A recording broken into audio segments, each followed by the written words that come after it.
Au beau milieu du Mozambique, c'est un jardin d'Éden. Le parc du Gorongosa abrite une biodiversité rare et des centaines d'espèces sur 4000 km². Un écosystème unique, devenu un lieu d'études privilégié qui attire aujourd'hui des scientifiques du monde entier. Et un des meilleurs moyens pour étudier la faune, c'est de prendre de la hauteur. Ok, tout le monde est prêt? Dans cet hélicoptère, une équipe de spécialistes de la préservation de la vie sauvage. Ce matin-là, ils se rendent dans le sud du parc pour recenser des troupeaux d'éléphants.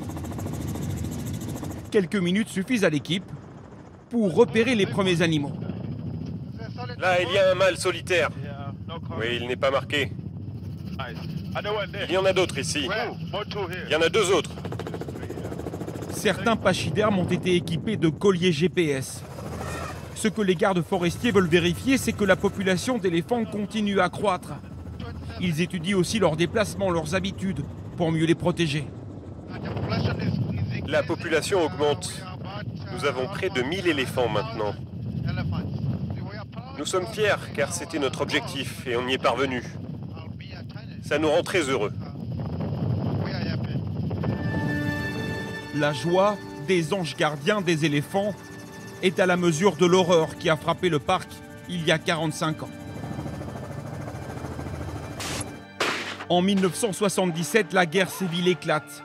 Le Mozambique se déchire et le parc devient un champ de bataille. Les animaux se retrouvent au milieu des combats. En 15 ans, 95% de la faune disparaît. La guerre prend fin en 1992 et depuis, la vie est revenue dans le parc petit à petit. Jusqu'à devenir aujourd'hui une sorte de laboratoire de pointe à ciel ouvert pour étudier les espèces du roi de la savane jusqu'au plus minuscule animal. Norina Vincente est l'une des conservatrices du parc.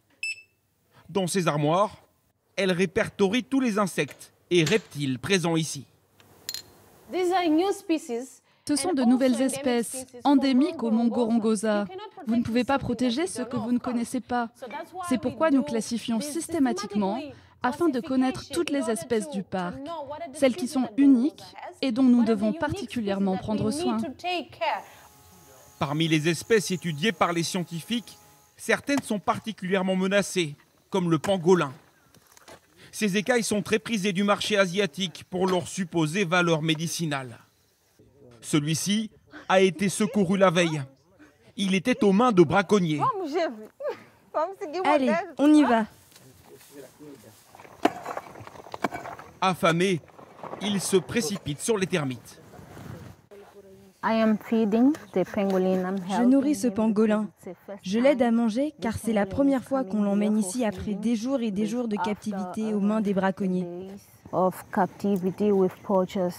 Il doit se nourrir pour reprendre des forces et qu'on puisse ensuite le relâcher dans la nature. Un travail de protection et de recherche qui prend du temps et qui coûte cher. Mais heureusement, le parc a pu compter sur une manne providentielle.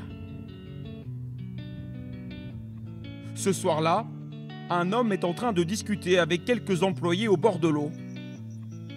Il s'agit de Greg Carr, un milliardaire américain.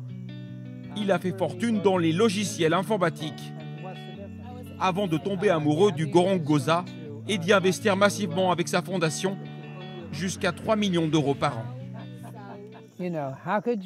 Comment pourrais-je mieux utiliser mon argent qu'en protégeant cet écosystème et en aidant parmi les gens les plus pauvres au monde?